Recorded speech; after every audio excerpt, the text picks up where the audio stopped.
Eh bien, ma foi, bonjour. Bonjour et bienvenue dans ce webinaire.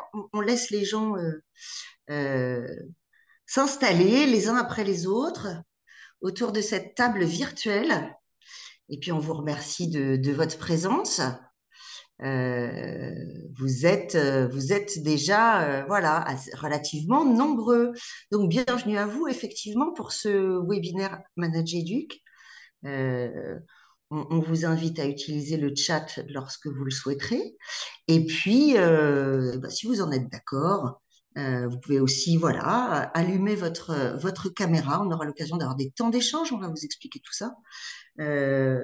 On va peut-être commencer par dire qui nous sommes euh, et vous expliquer un peu ce que nous allons partager ensemble ici pendant une heure. Francesca, je vous donne la parole. Oui, merci Anne. Donc Francesca Lungheretti, je suis actuellement psychosociologue, coach à l'Académie de Paris, anciennement personnel de direction pendant une dizaine d'années. Et donc je me suis lancée dans une nouvelle carrière pour accompagner notamment les chefs d'établissement dans l'Académie de Paris et de Versailles. Et puis également pour accompagner les groupes, les petits groupes de chefs d'établissement avec lesquels je mène des groupes d'analyse de pratique à Paris, dans l'Académie de Paris, mais également avec des chefs d'établissement volontaires sur toute l'Île-de-France, en dehors du cadre institutionnel. Et par ailleurs, j'ai une activité auprès d'un cabinet spécialisé dans la prévention des risques psychosociaux. Donc, je fais des formations sur ce thème-là.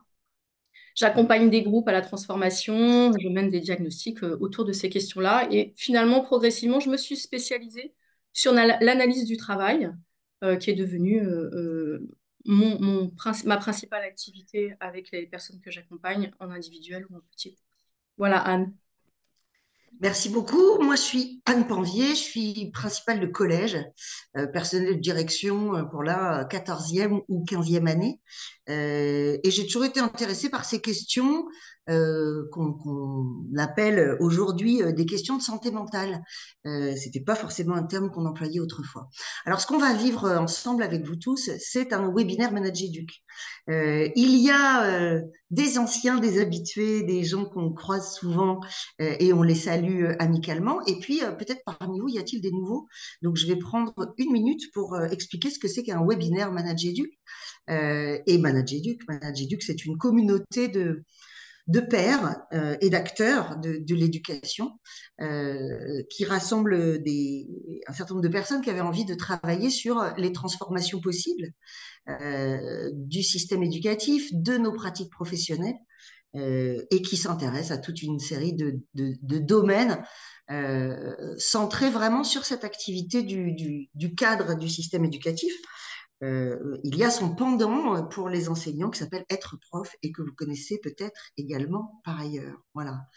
Donc, ce mois-ci, c'est un peu le mois de la santé mentale sur ManagerEduc, avec très bientôt, on en parlera à la fin, un webinaire qui s'annonce encore, enfin tout aussi passionnant que le nôtre pour un panorama de la santé mentale des enseignants.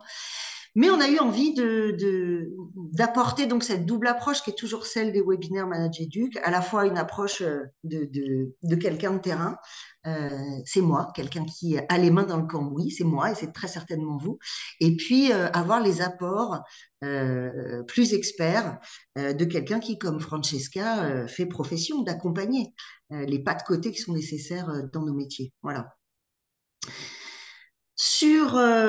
Donc, ce qu'on vous propose, c'est d'échanger voilà, sur ces questions-là. On a choisi un plan extrêmement simple et fort classique. On va d'abord discuter de ce dont on parle. Parce que Francesca est toujours très attachée à ce qu'on définisse très correctement les notions dont il est question. Et ce faisant, on est déjà en train de décrire en fait tout un tas de systèmes attentionnels que vous pourrez mettre en place de façon très concrète. La deuxième partie, donc, et puis on parlera de la santé des cadres. Voilà. Et est-ce que la santé des cadres dans l'éducation nationale, cette santé mentale des cadres, elle a des points d'attention qui sont pas les mêmes que quand on est responsable marketing ou directeur des ventes? Voilà. Est-ce que sur les métiers de l'éducation, il y a des spécificités? Et la réponse est plutôt oui. Oui. Bah oui. Des points communs et des spécificités aussi propres à l'éducation nationale, bien sûr. Donc, on voulait explorer ça dans un premier temps, et puis assez rapidement, à partir voilà, d'ici 10 minutes en gros, hein, on discutera concrètement de comment on fait pour prendre soin de soi, qu'est-ce que ça veut dire, et au-delà de euh, dîner avec des potes, se livrer à ses activités favorites, faire du vélo, de la marche, voilà, passer du temps avec les gens qu'on aime, etc., etc., à un moment donné, tout ça, et voire même échanger avec des collègues qui nous sont proches, ce qui est toujours un ressort très, très employé hein, par les personnels de direction. Euh, Nous, notre conviction, c'est que on a des gestes professionnels à mettre en place. Gestes professionnels à mettre en place pour monitorer d'abord notre santé mentale, et puis après pour en prendre soin. Parce qu'il ne s'agit pas uniquement de prendre la température, il s'agit de savoir la faire baisser et de développer toute une sorte de prophylaxie finalement pour qu'on puisse absorber les chocs de ce métier le plus aisément possible. Donc, on vous présentera un outil d'autodiagnostic. Donc, on commence par les définitions, Anne? Ben oui, on va commencer par les définitions. Je termine juste en disant Pardon. que sur notre toute dernière partie, entre 6 heures moins, enfin, 17h40 et 18h, on fera un petit tour d'horizon des pratiques professionnelles qu'on vous suggère de fréquenter pour faire de ce sujet-là un objet de travail. Et donc, évidemment, on va parler analyse de situation professionnelle parce que c'est ce que vous faites aussi, Francesca, mais on pourra discuter de coaching. Mm. Euh, on pourra évoquer aussi les sciences de gestion. Et l'apport qu'elles peuvent avoir. Et je voudrais, on dira aussi un mot sur ce que la pratique récemment mise au goût du jour des cercles de justice restaurative peut apporter aux gens qui aiment la dynamique du conflit, voilà, qui aiment cette étude-là. Est-ce qu'on commence d'abord en disant de quoi on parle quand on parle de santé mentale des personnes de direction et quelles notions on va convoquer autour de tout Oui. ça, hein? La santé mentale, c'est une notion qui a été déjà définie hein, par l'OMS depuis au moins une vingtaine d'années et qui parle du bien-être, c'est-à-dire un état de bien-être. Et cet état de bien-être, eh bien, son avantage, c'est qu'il va permettre à chacun de réaliser son potentiel. Donc, c'est une dimension assez subjective, mais que chacun est en mesure, en tout cas, de définir pour lui-même. Et c'est cet état de bien-être qui va lui permettre de faire face aux difficultés, on va dire, normales de la vie, de pouvoir travailler avec succès, de se sentir productif et d'être en mesure d'apporter une contribution à la communauté. Voilà pour la définition. Or, on se rend compte que dans les environnements de travail, cette santé mentale est fragilisée par ce qu'on appelle les risques psychosociaux. Donc, les risques psychosociaux, on en parle beaucoup, mais pour les définir, on peut être un peu plus précis. Le risque psychosocial, c'est ce qui vient présenter un danger, un risque pour cet équilibre dont on vient de parler. Et en détail, on va parler de quatre éléments, quatre dimensions qui viennent mettre en danger cet équilibre mental. Ça va être avant tout le stress. Donc, on verra aussi comment définir le stress parce que c'est un terme assez fourre-tout qu'il est bon de revoir avec précision. La violence aussi, lorsqu'on est soumis à la violence interne, et c'est ce qui peut se passer assez souvent dans les petites violences du quotidien dans les établissements scolaires, mais des violences de tous ordres hein, que l'on rencontre en tant que chef d'établissement, et également les violences externes qui peuvent arriver alors par les usagers externes, bien évidemment, mais aussi que l'on vit au quotidien par les médias, par le regard de la société, qui peut constituer une violence sur notre identité professionnelle et nos missions. Et la dernière chose, c'est le fameux syndrome d'épuisement professionnel qui peut se traduire notamment par du burn-out. Alors, ce terme de burn-out aussi, il est important de pouvoir le définir parce qu'il a été défini par le Code du travail, tout comme le stress. Donc, si vous voulez, je peux commencer par définir le burn-out et le stress. Allons-y, allons-y. Ça nous fait rentrer tout de suite dans le vif du sujet et dans des choses follement gaies. Voilà, donc comme ça on sortira un peu de la théorie après, mais comme ça je pose les choses tout de suite et on pourra en discuter ensemble et avancer un petit peu sur le sujet pour être après beaucoup plus concret sur vos situations de travail. Donc le stress, c'est un phénomène physiologique. C'est une réaction de l'organisme, hein, mentale et physique, aux contraintes qui se présentent dans la réalité. Les contraintes, ce sont des difficultés, ce sont des surprises, ce sont des contrariétés, ce sont tous les petits grains de sable du quotidien. Donc, en règle générale, le stress est quelque chose de positif puisque c'est ce qui nous fait nous dépasser, avancer et continuer à développer nos compétences. Ça peut être perçu comme un booster, en fait. Là où ça devient compliqué et où on rencontre le stress plutôt négatif, c'est quand le stress se prolonge sur la durée et que le corps ne peut plus aller se réparer, retrouver les ressources puisque lorsqu'il s'est mis en état de stress, le corps a dépensé des ressources, de l'énergie, pour aller nourrir le cerveau, la vigilance, les muscles, et qu'il a besoin, comme toute mécanique, hein, le corps est une mécanique, mais l'esprit aussi, il a besoin d'aller ressourcer, recharger les batteries. Donc, lorsqu'on est dans un état de stress prolongé, eh bien, ces ressources, cette énergie n'existe plus. Et sauf si on va poser un moment de repos de qualité qui va nous permettre de nous ressourcer et de récupérer de l'énergie, eh bien, les ressources vont petit à petit disparaître. Et là, on va rencontrer des problèmes de santé et les premiers symptômes qui peuvent être quand même assez graves puisque on va arriver au bout d'un moment, lorsqu'on ne s'écoute plus, au syndrome du burn-out. Donc j'enchaîne sur le burn-out, puisque le burn-out, c'est une installation progressive et dans la durée d'un état de stress avancé, où face à une contrainte et à des contraintes multiples, euh, l'individu n'écoute pas justement ce besoin mécanique et physiologique de ressourcement et il va, au bout du compte, épuiser la totalité de ses ressources. Et en fait, ce qui est caractéristique du burn-out en termes de pathologie, c'est qu'il y a un effondrement, un écroulement subi de la personne, c'est-à-dire qu'il y a différentes manières que cet écroulement, cet effondrement se manifeste. C'est par exemple une personne qui peut plus se lever un matin, une personne qui a un écran noir devant les yeux, qui ne voit plus rien, une personne qui s'effondre émotionnellement aussi, qui pleure, qui pleure, qui pleure, ou une personne qui ne peut plus articuler.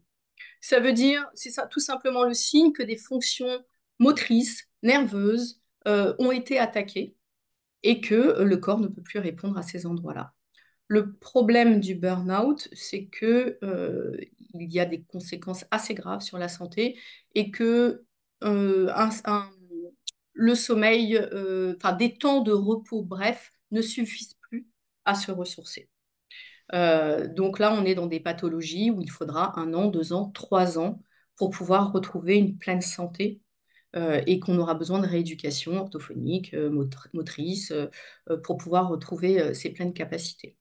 Donc, c'est une maladie dont on parle beaucoup, mais qui est peu connue. On a peu de signaux de vigilance parce qu'en plus, en règle générale, les personnes sont dans le déni et ne voient pas les alertes de leur corps.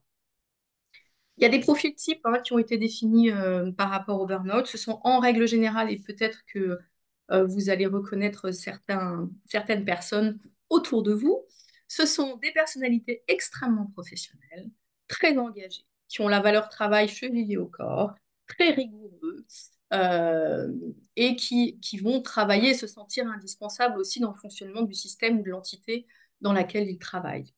Voilà, je ne dis que ça, mais je pense que beaucoup de Ça chefs fait, d'établissement ouais, voilà. ça fait forcément de nous des très très bons clients, hein. Je crois qu'il faut enfin, on peut se le dire, on le sait. Oui. Je ne sais pas si on sait toujours, et vous avez raison de dire que c'est encore mal connu. Je ne sais pas si on sait toujours euh, euh, identifier dans notre entourage les gens qui auraient besoin d'être accompagnés avec la dimension très bon petit soldat hein, Mhm. de 99,99% des personnes de direction. On voit bien à quel point cette pathologie-là, elle nous guette. J'ai une pensée là très forte pour une de mes amies professionnelles à qui, à 56 ans, après un pépin de santé, on a dit à l'hôpital, vous pouvez vous le permettre une fois, mais à votre âge, vous pouvez pas vous le permettre deux fois, Mm. parce que la seconde fois, ce sera des risques d'infarctus extrêmement Mm. importants. Et donc, calmez le jeu dans votre boulot, vraiment. Voilà. Donc, vous insistez là-dessus, sur le fait qu'on parle bien de cette santé mentale. C'est d'abord et avant tout une santé tout court. Et ce burn-out, une maladie qui va risquer de toucher tout particulièrement les personnels de direction Mm. et être longue longue Exact. à soigner. Mm. On reprend pas un établissement 3 mois après. Voilà. Exactement. Euh, Donc les signaux, ils sont tout simples, en tout cas, c'est être attentif à sa propre santé, aux symptômes de fatigue, une fatigue que l'on arrive à laquelle on n'arrive pas à venir à bout après une nuit de sommeil, une sieste, un week-end, c'est déjà un signal. le bon indice pour nous, c'est probablement les 15 jours de vacances que nous avons toutes les Mm. 6 à 7 semaines. C'est-à-dire si on rentre de vacances aussi épuisé que nous y sommes arrivés, il faut vraiment qu'on aille consulter à ce moment-là. On pourrait se dire ça. Oui, oui, et il faut accepter aussi sa vulnérabilité et de tenir compte que il vaut mieux investir sur sa santé pour tenir sur le long terme que de tirer sur la ficelle et au bout d'un moment risquer de s'effondrer. C'est une maladie professionnelle de notre société, donc il faut en tenir compte. On a des alertes, on a tout ce qu'il faut pour pouvoir tenir compte et prendre conscience de ce qu'on est des salariés au travail aussi susceptibles de devoir subir cette maladie, cette pathologie. On a évoqué le burn-out, on a évoqué le stress. Est-ce que vous voulez préciser on a défini ce que c'était que la santé mentale. Est-ce qu'on dit quelque chose autour des risques psychosociaux ou est-ce qu'on dit deux mots des points communs et des différences entre cadre éducation nationale et autres cadres? Alors, je veux bien faire un petit, une petite comparaison entre les cadres, moi, les personnels d'encadrement que je vois dans les entreprises privées et les points communs avec les chefs d'établissement, inspecteurs, directeurs, enfin tous ces personnels de l'éducation nationale et plus spécifiquement les chefs d'établissement.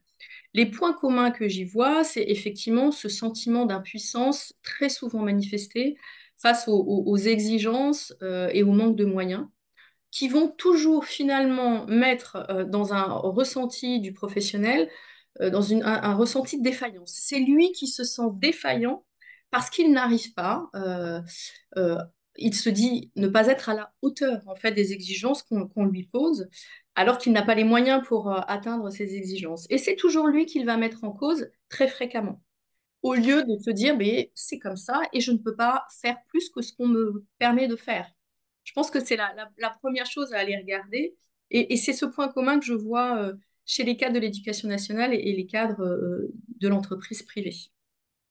Donc ce sentiment de défaillance, il fait reposer finalement la responsabilité sur l'acteur qu'il est avec ses moyens qui sont quand même limités face à l'immensité des missions des cadres aujourd'hui dans le monde du travail.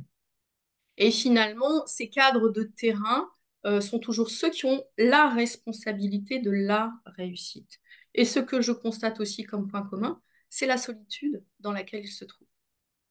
Et parce que le fonctionnement est le suivant, là je généralise, hein, mais c'est mon constat, c'est que c'est une preuve de vulnérabilité et de fragilité et de non-professionnalisme d'aller demander de l'aide. Alors, je pense qu'il faut aller regarder le système autrement et de se dire qu'au contraire, aller demander de l'aide est une compétence professionnelle et que rester seul ne permet pas de régler les problèmes et que c'est ça qui va nous mettre en grande fragilité. Et c'est un premier facteur de risque psychosocial.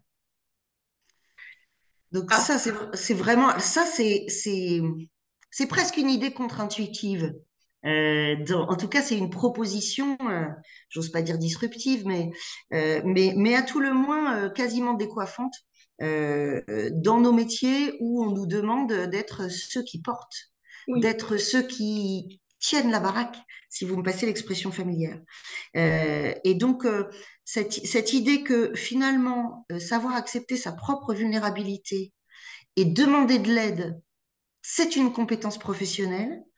idée à laquelle toutes les deux on adhère de façon évidente, hein.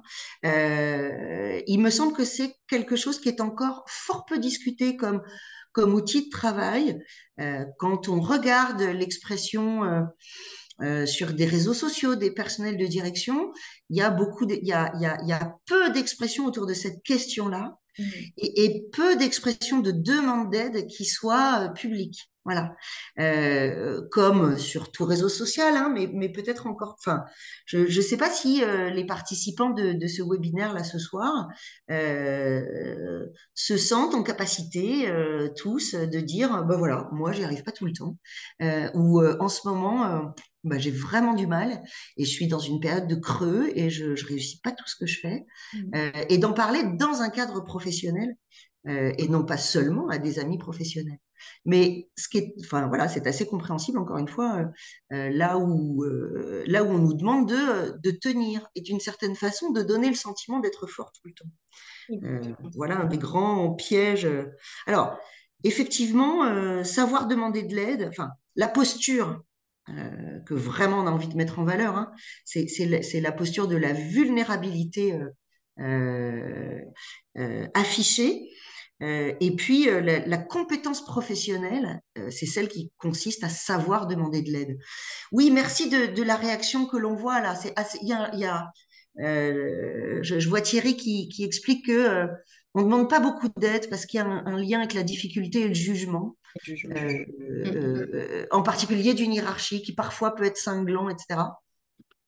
Oui, Alors, c'est vrai qu'il faut avoir les outils pour pouvoir répondre à à ce jugement et avoir la conscience de ce que vit chacun. Et moi, je suis convaincue aussi que de toute façon, les acteurs de la hiérarchie sont dans les mêmes postures et les mêmes situations de solitude et que c'est quelque chose qui abîme le système à tous ses niveaux, hein. Et je me rends compte justement quand j'anime des groupes d'analyse de pratique, le bien-être et le réconfort que ça apporte de partager des difficultés communes et d'élaborer ensemble de nouvelles normes, justement, hein. Et cette question de la norme, elle est vraiment essentielle. Sortir de cette normativité du jugement pour afficher clairement et revendiquer le fait d'être un être humain avec ses compétences et ses limites et de faire du coup à nouveau équipe entre pairs, et c'est peut-être ce qui manque, hein, des lieux collectifs entre chefs d'établissement, et aussi se réintégrer à l'intérieur de l'équipe enseignante et la communauté éducative plus largement. Je pourrais peut-être, pour continuer sur cette question de la situation pour les chefs d'établissement que je comparais avec les cas de l'entreprise privée, ce qui me marque par contre, et ce qui est spécifique pour moi depuis ma place d'observatrice tiers extérieure, on va dire, mais connaissant la culture de l'éducation nationale, ce qui est plutôt spécifique aux chefs d'établissement, c'est cette question de la qualité empêchée. C'est-à-dire qu'il y a un fort sentiment de ne pas pouvoir faire un travail de qualité. Et cette notion de la qualité empêchée, c'est aussi un concept hein, qui émerge maintenant dans l'analyse du travail. Ça vient vraiment atteindre psychiquement la réalisation de soi, sa valeur. Et encore une fois, le chef d'établissement se sent le garant de la qualité, alors que tout seul, il n'y peut pas. Donc, le sentiment de qualité empêché. Et puis, la dernière chose qui est assez spécifique au chef d'établissement, c'est cette question du sens qui commence à se perdre et cette dissonance cognitive entre les valeurs pour lesquelles je travaille et l'application des injonctions ou des demandes qui sont parfois en franc désaccord avec les valeurs pour lesquelles on s'engage. et oui, vous avez raison de le souligner. Et c'est vrai que, il y a des moments où c'est plus sensible et plus douloureux que d'autres. Euh, Plusieurs échanges dans le chat qui m'intéressent moi, et puis après, on pourra peut-être vous présenter cet outil d'autodiagnostic, Francesca, si vous en êtes d'accord, Oui. qu'on espère bien hein, vous fournir comme objet concret pour monitorer votre santé mentale, qui est celle qui compte en tout premier lieu. Deux réactions sur les débats. Une première autour de ceux qui exposent, et on les remercie de leur confiance, le fait qu'ils ont pu se trouver en très grande difficulté, qu'ils ont pu solliciter la hiérarchie à ce sujet, et que pas de réponse ou une réponse décevante. Voilà. Alors, ici, on est dans un cadre qui on fait un pas de côté par rapport à l'institution. Les académies ont réfléchi. Je pense que les organisations syndicales doivent continuer d'exercer une certaine forme de pression pour que les risques psychosociaux ils soient aussi travaillés au niveau des académies. Certaines ont mis en place des systèmes plus ou moins satisfaisants. Et en tout état de cause, j'ai l'impression que c'est plus efficace et plus performant pour les enseignants que pour les personnels de direction. Je pense au réseau PASS MGEN qui permet d'avoir une écoute. Voilà. Et ce réseau PASS MGEN, il est accessible aussi au personnel de direction. En tout cas, dans l'académie dans laquelle vous vous trouvez, je pense qu'il faut en faire un sujet d'échange et de discussion parce que c'est extrêmement douloureux d'appeler à l'aide et d'avoir le sentiment que son institution ne répond pas.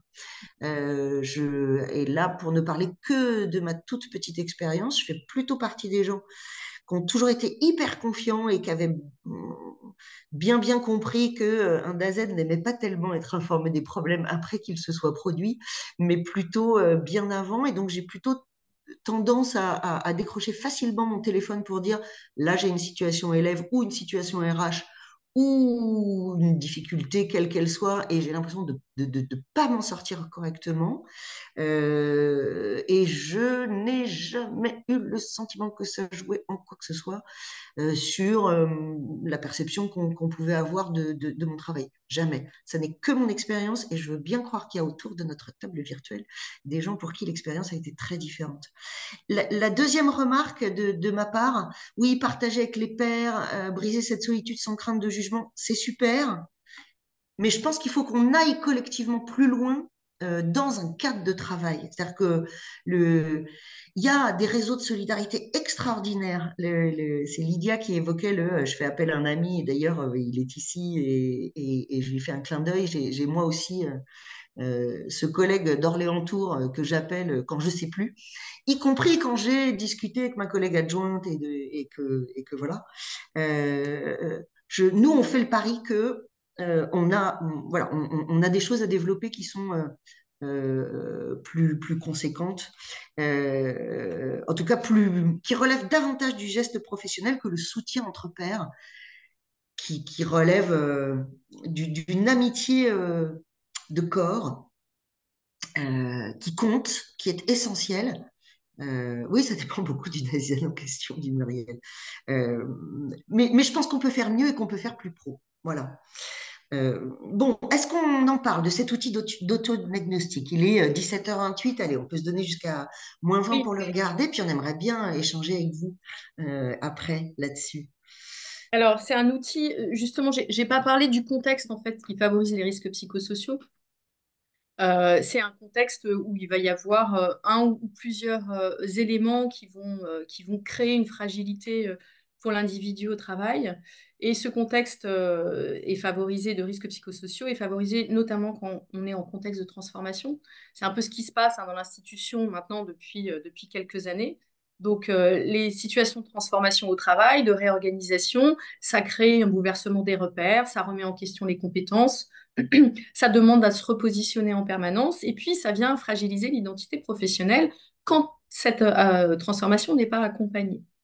Les contextes aussi qui peuvent favoriser les risques psychosociaux, c'est par exemple des marges de manœuvre de plus en plus réduites ou alors des procédures qui n'ont plus de sens, qui sont trop rigides, dans lesquelles je ne retrouve pas de l'autonomie.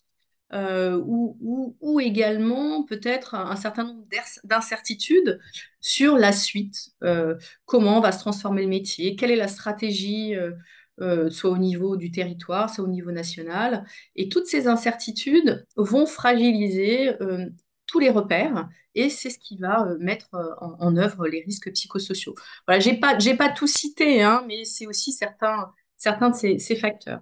Et donc, du coup, moi, ce que je vous propose aujourd'hui, parce qu'en fait, mon intention en intervenant ici, c'est certes définir ensemble ce que sont les risques psychosociaux, mais vous donner une grille d'auto-analyse, d'auto-diagnostic de où vous en êtes, pour vraiment prendre conscience de votre situation en tant que salarié, parce que, en effet, on donne beaucoup d'outils aux enseignants et la visibilité est plus portée sur leur état mental à eux. Mais maintenant, de prendre conscience que vous êtes un salarié qui a aussi droit à cette attention-là. Parce qu'on part du principe il faut prendre soin de soi pour mieux prendre soin des autres. Et sinon, ce sera trop tard, hein, et après, la machine s'emballe. Donc, peut-être qu'on pourrait diffuser, afficher cette grille. Il s'agit de la grille Golac, donc on vous a mis dans le chat et que vous pouvez regarder. Je vais la présenter en même temps que vous l'ouvrez. Donc en fait, Michel Golac est un sociologue qui a rédigé un rapport sur l'état de santé des salariés en 2001 et il a établi 6 dimensions qui relèvent des situations de travail. Et ces dimensions sont des dimensions à aller explorer pour éviter les biais en fait, d'analyse, on a toujours tendance à aller regarder un certain nombre d'éléments de notre réalité de travail, mais il y a beaucoup d'éléments que l'on n'a pas l'habitude d'aller regarder, mais en fait qui constituent, hein, qui participent à notre santé mentale. Donc, vous voyez ces 6 dimensions que j'ai détaillé sur la partie droite pour vous donner une idée de ce à quoi ça renvoie. Mais cette liste n'est pas complète. Et je vous ai indiqué à gauche une colonne qui s'intitule facteur de risque et à droite, en vert, une colonne qui s'intitule facteur de protection. En fait, ces 6 dimensions, vous pouvez y puiser des facteurs de risque, c'est-à-dire de fragilisation, d'inconfort, d'instabilité, tout ce qui va vous mettre en situation de risque psychosocial. Ou alors, dans certaines de ces dimensions, vous pouvez aller y puiser des facteurs de protection. Ce qu'on appelle facteur de protection, c'est tout ce qui va apporter du plaisir, de l'épanouissement, du développement de soi, du lien, de la créativité, du sentiment d'accomplissement, de la performance au travail, ce qui nous fait nous lever le matin.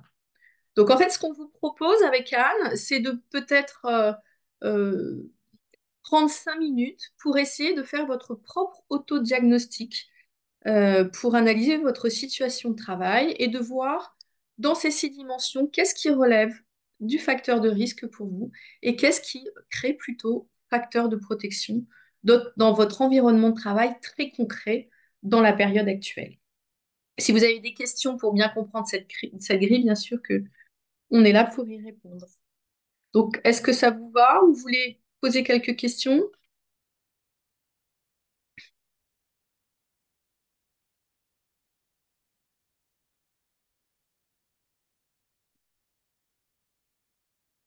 Et puis quand vous avez terminé, d'ici 5 minutes, on partage ensemble sur ce que cette grille vous apporte et vous aide à clarifier.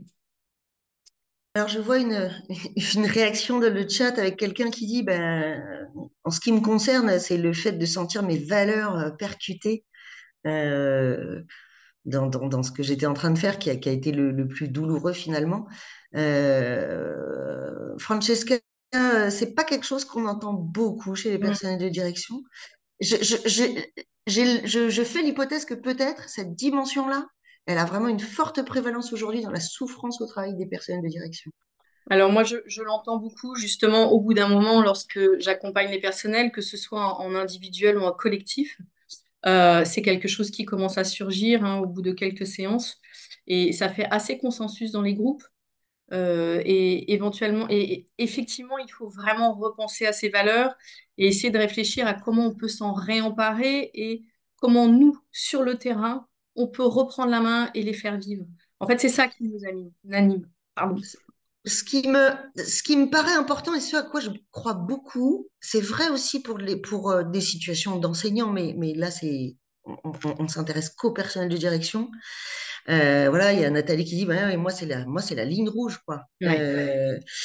Et je crois que ce qui est très important, c'est en lien avec ce que vous évoquiez tout à l'heure sur le sentiment de culpabilité. Et quelqu'un l'a dit dans le chat aussi, ce qui est terrible, c'est que évidemment, comme on est encore une fois bon petit soldat, on va éprouver un sentiment de culpabilité terrible.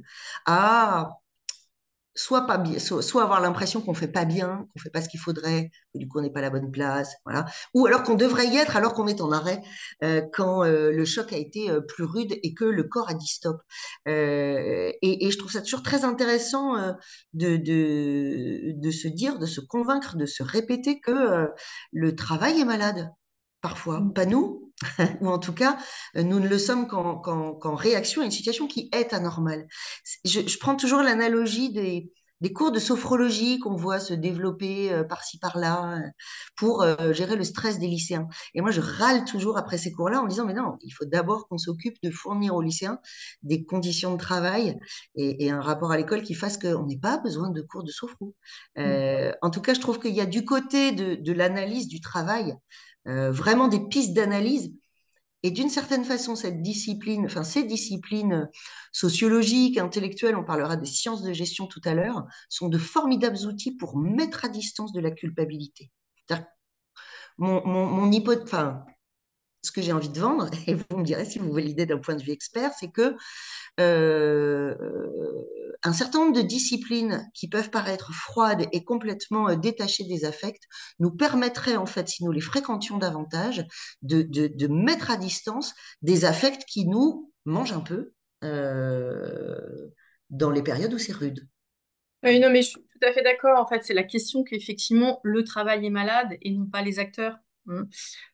Donc, c'est ça qu'il faut aller regarder et voir quelle est sa marge de manœuvre pour redonner de la santé au travail, pour essayer de guérir le travail et s'interroger sur à quoi je participe et à quoi je ne veux pas participer. Et finalement, ce que je ressens auprès des personnes que j'accompagne et des groupes, c'est que, il y a une grande plainte hein, sur ce qu'on leur fait subir et ils n'arrivent pas à trouver de marge de liberté, d'espace de dégagement justement pour se dégager de ce système et de reprendre la main. Alors, on n'est pas des magiciens, on ne peut pas reprendre la main sur un système aussi important que l'Organisation de l'Éducation nationale, mais comment sur nos territoires, on peut renoncer à certaines choses et faire vivre ce qui nous tient vraiment à cœur et peut-être prendre un peu de distance avec des priorités qui n'en sont peut-être pas. Voilà. Donc, c'est aussi, à un moment donné, se dire, ce système, je vais essayer de le réparer là où je peux, moi. Et là, c'est vraiment retrouver ses valeurs aussi. D'une certaine façon, vous êtes en train de nous conseiller. Je ris parce que je lis ce que Catherine écrit, qui dit faut apprendre à dire je m'en moque. Ça peut prendre du temps. Ça peut prendre du temps, mais en tout cas, ça peut avoir vraiment du sens. On va peut-être évoquer les différentes approches professionnelles qu'on vous invite vraiment à fréquenter au-delà de la discussion entre pairs, avec des amis professionnels qui parfois sont d'excellents accompagnateurs sans avoir spécialement été formés ou alors ils l'ont été et ils font ça très bien. Et c'est vrai que c'est précieux. Euh, je voudrais qu'on évoque un peu donc les différents types d'approches qu'on vous invite vraiment à fréquenter. Euh, c'est le moment confession que je m'offre là dans cette visio où finalement on n'est pas si nombreux que ça et ça sortira pas d'Internet. On s'est rencontrés l'année dernière avec Francesca quand l'académie dans laquelle je travaille, Versailles, avait mis à disposition pour un certain nombre de cadres des séances de coaching au choix, enfin des séances de coaching, voilà. Et c'est donc dans ce cadre qu'on a travaillé ensemble pendant plusieurs séances, Francesca. Et je me suis posé la question au moment où ça s'est lancé. Évidemment, j'avais très envie de travailler sur des projets, etc. Et finalement, quand on s'est rencontrés pour une première séance de travail, j'ai dit, mais est-ce que c'est grave? Parce que là, j'ai pas du tout de projet sous le coude. Je suis plutôt dans une période où ça va pas du tout. J'ai l'impression que je suis en train de perdre mon équipe, de perdre leur confiance. Ils avaient failli débrayer 2 jours avant ou 3 jours après, je ne sais plus, mais pour un motif que je ne comprenais pas, j'arrivais pas à comprendre le truc et je sentais que ça allait vraiment friter fort avec la salle des profs. Et donc, j'étais dans une belle crise de c'est parce que c'est moi qui fais pas ce qu'il faut. Évidemment, je suis pas à la hauteur. On n'aurait jamais dû me confier un collège 600 élèves, etc., etc. Bref. Et donc, le coaching qui aurait pu être un accompagnement de projet simplement et qui n'a pas commencé comme ça, bah, c'est aussi adapté quand ça va pas bien finalement et quand on est dans un moment de crise. Oui, mais c'est aussi pour prendre et c'est surtout fait pour prendre de la distance et d'aller regarder où est la crise précisément parce qu'elle n'est pas forcément là où on pense qu'elle est. Et finalement, c'est comme ça que je considère, Anne, peut-être que vous confirmerez ou infirmerez, le coaching, ça Ah sert oui, aussi à se repositionner ah oui. et à regarder sous un autre angle ce qu'on est en train de vivre et nos représentations aussi. Comment on se représente notre image de professionnel parfait, idéal, qui doit répondre à toutes les injonctions, qui doit trouver toutes les solutions et qui doit réparer le travail partout et d'aller regarder aussi cette question des valeurs, du sens que je fais de mon travail, de mes actes, etc., etc. Donc, nous, on considère l'équipe de coach dans laquelle je travaille au rectorat de Paris, hein, et on travaille aussi à Versailles, qu'on est là pour vous apporter de la lumière. C'est peut-être un peu ambitieux, mais vous éclairer différemment, parce que quand on est dans une situation de travail, on ne voit qu'un angle finalement, et puis d'apporter un peu de clarté, de voir les perspectives qui s'ouvrent peuvent apporter de l'apaisement et de reconsidérer son travail différemment. Il y a Ahmed qui dit dans le chat là, sortir du point de vue et se centrer sur la vue du point. Je trouve que Mm. c'est une jolie expression. Je partage effectivement, hein, c'est-à-dire en deux temps d'échange, enfin, j'ai trouvé que le soulagement était extrêmement rapide et que finalement, ce qui a bougé le plus vite, ce sont mes cadres de référence et la façon dont je portais un regard sur cette situation dans laquelle je me vouais aux gémonies, alors que, bon, finalement, peut-être pas. Et donc, je partage ça. Le premier soulagement qui s'opère, il se fait encore une fois de façon très intellectuelle et pas tellement émotionnelle. En tout cas, c'est le souvenir que j'en ai eu. Ça dépend des personnes, par contre, ça. Alors, j'allais dire, sur d'autres situations, là, on était sur une crise de travail un peu au long cours.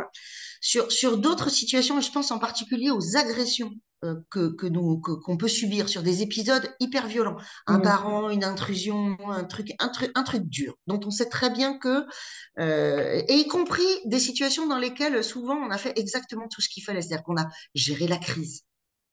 Là, ce qui me paraît important, c'est peut-être de convoquer ce qu'on appelle du premier secours en santé mentale, hein. Et moi, j'avais eu l'occasion il y a quelques années, d'avoir une situation élève particulièrement douloureuse avec des répercussions partout dans l'établissement, un truc à caractère sexuel, voilà, douloureux pour tout le monde. Après la gestion de crise qui avait quand même pris quelques mois, j'avais mobilisé la ligne prévention des risques psychosociaux du budget de l'établissement. Et je le dis parce que, en tant que chef d'établissement, on peut tout à fait créer une ligne prévention des risques psychosociaux dans son budget. C'était une époque où n'existaient pas les systèmes de soutien psychologique des personnels. Et si vous jugez que dans votre académie, c'est insuffisant, mettez-vous 1000 ou 2000 euros de côté sur une ligne prévention des RPS. En l'occurrence, je l'avais mobilisé pour que la CPE, qui en avait pris plein la figure avec moi sur cette affaire, puisse être, comme moi, puisse vivre un débrief post-traumatique. Voilà. Et donc, être accompagné très vite, très tôt, pour absorber un choc qui est un choc d'importance sur le plan psychique, y compris quand et peut-être encore plus, d'ailleurs, quand on a tout bien fait. Et là, pour le coup, c'était 3 séances de 45 minutes, hein. C'était d'une efficacité absolument redoutable. C'est-à-dire que ça permet de ranger le souvenir comme un souvenir qui ne refait pas mal 6 mois, 1 an, 2 ans, 3 ans après. C'est juste un souvenir euh, avec un déroulé de faits, mais il n'a plus de charge émotionnelle. Et ça, j'ai retrouvé ça remarquablement efficace. Donc pour le coup, c'était une façon de gérer de la difficulté et une santé mentale qui était attaquée, hein, puisque bon, je n'ai pas très bien dormi pendant toute cette période-là et pas bien vécu du tout. J'avais trouvé ça très efficace et c'était une approche beaucoup plus sur l'émotion et pas sur l'intellect. Mm. Alors là, il y a une question du coup il y a une question sur comment mobiliser un maximum de chefs d'établissement. Alors, il y a plein de collectifs. C'est vrai que ce qu'il faut dire aussi, et ce qui est intéressant, parce que là, on met quand même le doigt sur une transformation et de la société, mais aussi du travail, c'est qu'avant, on va pas convoquer le passé tout le temps, mais le collectif a beaucoup disparu en fait, hein, et de la société et du monde du travail. Donc, comment reconstituer des collectifs restreints, des collectifs plus importants, et d'avoir à plusieurs niveaux différents collectifs pour pouvoir repenser le travail ensemble et définir ensemble de nouvelles normes et ne pas se laisser embarquer dans des normes qui ne font du bien à personne et qui sont parfois pensées sans penser, justement et sans direction. Et puis, je pense aussi que dans la régulation sociale, comme dans la régulation du travail, eh bien, on peut aussi poser un contre-discours qui peut aider à réguler un système. Mais c'est vrai que quand on est isolé, ça demande beaucoup de courage de poser un contre-discours et d'affirmer son désaccord. Le désaccord fait partie de la relation et du dialogue social. Donc, il fait partie du monde du travail. Mais c'est vrai qu'on a de plus en plus de mal à oser, parce que ça peut être coûteux. Quand on s'adosse à un collectif, je ne parle pas forcément de collectif syndical, même si je ne l'exclus pas du tout, je pense aussi à des groupes d'analyse de pratique. Alors là, je prêche un dispositif que je porte et dont je vois les résultats au quotidien. C'est un dispositif où la parole est organisée, où on a une parole qui vise une production de pensée, mais tout en restant très concret et très proche des situations de travail et pas des situations théoriques. C'est chacun apporte sa situation de travail et on va l'analyser en profondeur en allant regarder le vécu au travail de chacun. Et les éclairages, la bienveillance, la diversité des points de vue apportent vraiment beaucoup de force à chacun. Pense que tout ce... Alors, je pense que c'est une pratique qui a été cette histoire d'analyse de situation professionnelle ou de Non, pratique professionnelle. c'est pas la Alors, même chose. pardon. Je vous laisse repréciser les termes alors. Là, c'est les groupes d'analyse de pratique. Hein, les groupes d'analyse de l'ASP, l'analyse des situations professionnelles, ça part plus sur des situations un peu plus théoriques, mais l'analyse des pratiques professionnelles, chacun arrive avec sa situation de travail et on va rester au plus près du vécu au travail de chacun. Ok. Alors, merci pour cette précision, elle était importante. Je pense qu'il y a avec nous là des gens qui l'ont, parce que l'un ou l'autre ont été parfois très bien portés dans un certain nombre d'académies. Et je pense qu'il n'y a pas beaucoup d'académies dans lesquelles ça s'est pas implanté de façon très satisfaisante. Et même s'il y a des hauts et des bas, que ça disparaît au gré de la domination des différents DAFPE et de leurs nouvelles lubies, il y a malgré tout, je trouve, une persistance de ces pratiques-là qui sont extrêmement aidantes. Je ne sais pas si les gens parmi nous là qui entrent dans le métier ou qui y sont depuis 3, 4, 5 ans se sont vus proposer ce type de pratique dans les ressources de formation continue qu'on met à leur disposition. Si vous voulez nous en dire un mot, vous n'hésitez pas. Je crois que la SP est dans le cadre de la formation des nouveaux chefs d'établissement. Alors, tout à fait, dit Nathalie. Muriel dit ben, pas du tout à Dijon, jamais entendu parler. Donc, il y a des situations très certainement variables. Il me semblait que c'était de toute façon, plus répandu et avec une survivance plus vive que le coaching, qui lui, finalement, reste encore réservé à quelques-uns. Il me semble, Francesca, que sur l'Académie de Paris, il est à peu près ouvert et offert à tous. Alors, ouvert à tous, en fait, je me bats chaque année pour le maintenir. Mais c'est vrai que j'ai de la demande et que ensemble, entre les chefs d'établissement et moi, on se bat pour maintenir ce dispositif et on essaye de l'ouvrir à d'autres personnes. Maintenant, j'ai des inspecteurs, donc un groupe d'inspecteurs, j'ai un groupe de directeurs, j'ai des chefs d'établissement et j'ai en Île-de-France des groupes donc de personnes qui viennent non pas dans le cadre institutionnel, mais librement à des séances d'analyse de pratique, donc en dehors de l'institution. Mais il faut qu'on se batte pour continuer à mener ces dispositifs qui sont des vrais soutiens et des espaces de réflexion vraiment très, très, très précieux. Précieux et qui vous l'avez dit, hein, c'est très juste. Je pense que tous ceux qui en ont fait le vivent. C'est-à-dire que dans un cas comme dans l'autre, il y a la réassurance avec les pairs, et y compris si on les connaissait pas 2 heures avant, qui est vraiment, vraiment formidable. Et ça permet de se faire de nouveaux amis professionnels. C'est-à-dire que je trouve que quand on recroise les gens 6 mois, un an après, on a ce souvenir d'avoir vécu ensemble un temps d'intimité intellectuelle, d'une certaine façon, qui brise beaucoup, beaucoup de glace. Oui, Laurent dit que ça dépend de la volonté du recteur. Ben oui, il y a encore des académies qui ne la font pas vivre. Voilà. Oui, mais je Euh, pense que ce sont aussi des initiatives individuelles. Moi, je ne suis pas allée demander l'autorisation au recteur. J'ai constitué un groupe et ensuite, dans le cadre de l'EAFC, eh bien, ça a été validé. Et voilà, voilà, on peut faire beaucoup de choses. On a des marges de liberté à notre petit niveau, sans peut-être demander des autorisations à droite à gauche. Je ne pense pas que le recteur de Paris ou la rectrice, on en est où là, je sais plus, soit contre ou pour l'instant soit informée de ça, mais en tout cas, voilà. Nous on le maintient. donc, on a évoqué ces groupes d'analyse. Est-ce qu'on a dit tout ce qu'on avait envie de dire sur le coaching? Moi, je Euh, suis pas sûre.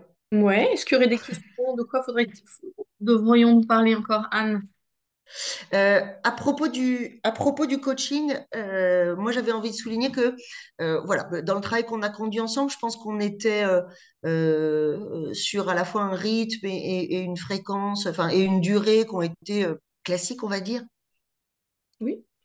Donc ça vaut le coup de décrire ces contours-là, euh, de dire qu'en l'occurrence, on s'est vu 7 fois en 5 mois. On a Ouais, à peu près une séance par quinzaine et ouais, le c'est ça. coaching s'adapte de toute façon aux contraintes du chef d'établissement et du coaché. Moi, je suis très souple et je suis obligée d'être souple de toute façon parce que les contraintes professionnelles sont très fortes. Donc, en règle Bien sûr. générale, c'est 1 heure et quart. On peut vraiment travailler par visio, ce qui facilite beaucoup les choses, mais on peut aussi se rencontrer en présentiel parce que des fois, ça fait du bien de mettre du lien. Et on part vraiment Enfin, le coaching, ça n'est pas du mentorat, ça n'est pas du conseil, c'est avant tout être au service de la personne et aller là où elle se trouve pour l'amener où est-ce qu'elle souhaite aller. En tout cas, on se fixe des objectifs. Parfois, les objectifs changent en cours de route.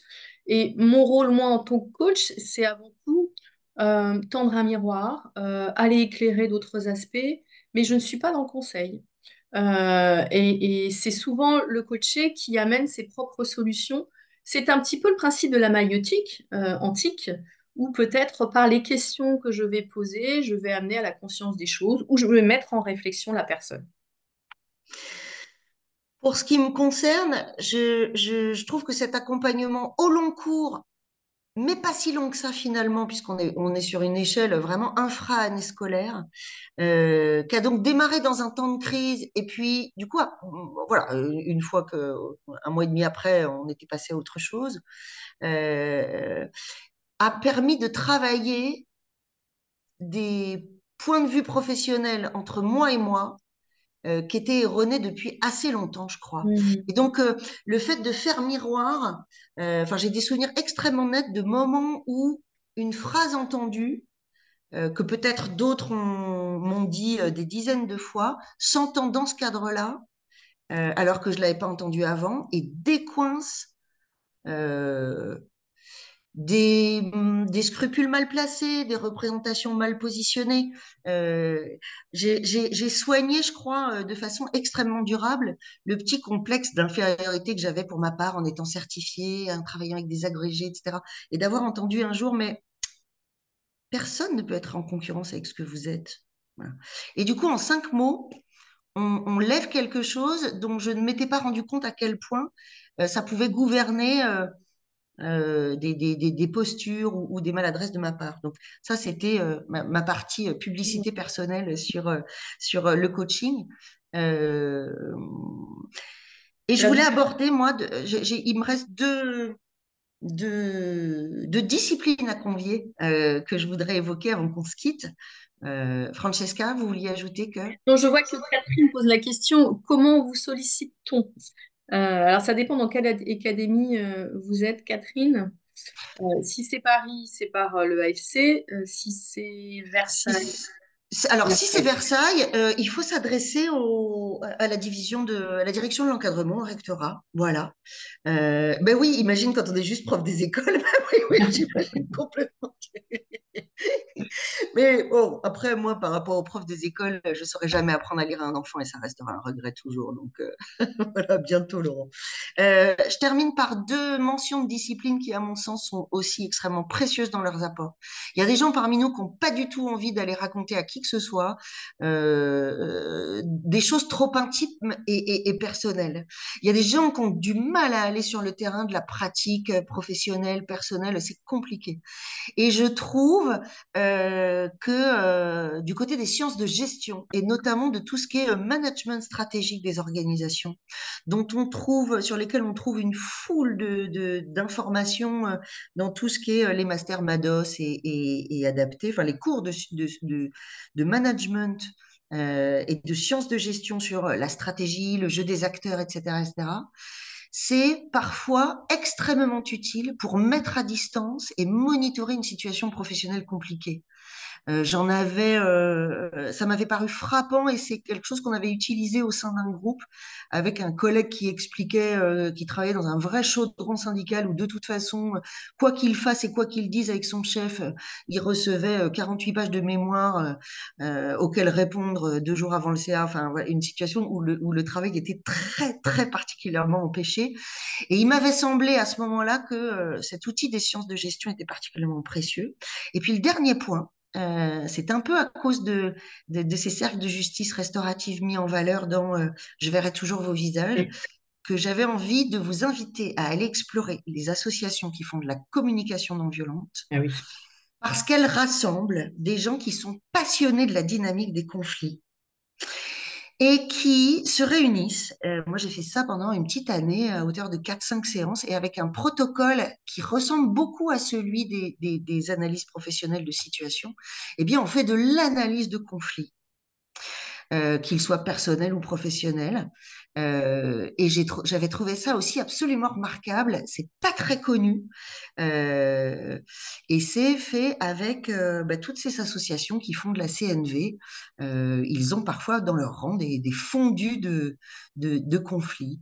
Voilà, je crois qu'Ahmed nous donne une dernière très jolie phrase, une citation de Virginia Woolf, ça fait chic. Vous ne pouvez pas trouver la paix en évitant la vie. Voilà. C'est vrai que c'est drôlement indiqué. En tout cas, ce qu'on vous souhaite, euh, et je remercie infiniment Francesca d'avoir apporté sa précision sur les concepts évoqués et d'avoir mis des mots justes sur la nécessité de prendre soin de nous et de le faire de façon la plus professionnelle possible.